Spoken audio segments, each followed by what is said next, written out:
Ideas of good and bad are just a certain level of prejudice against life.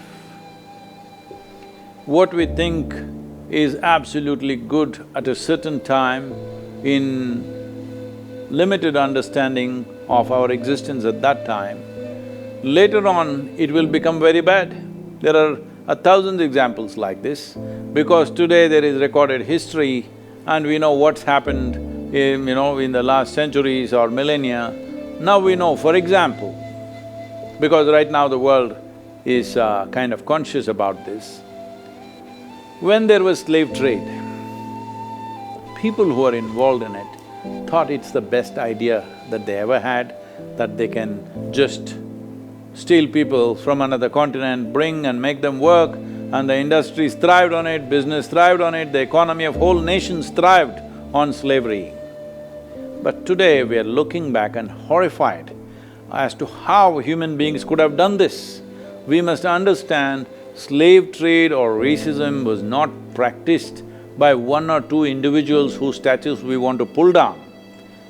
Entire societies were involved in this, because at that time they thought it's a good idea. So it's very important that we don't get lost in what we think is good or what we think is bad. It's very important we look at life in a far more inclusive way. The best way and one fundamental insurance in our life that we don't do terrible things thinking they are good. If this should not happen in your life, the important thing is to be inclusive.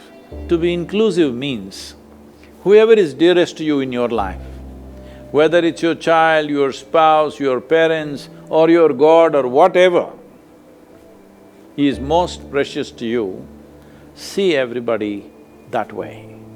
This is inclusiveness. If you're inclusive like this, the chances of you doing something terribly wrong against life itself, thinking it's good, will be over. Unless you are so criminal in your head that you intentionally do negative things to life, that's a different matter that needs to be dealt differently. But the problem with most human beings is they do terrible things thinking they are doing a good thing. That must be avoided, and that can be avoided by simply being inclusive.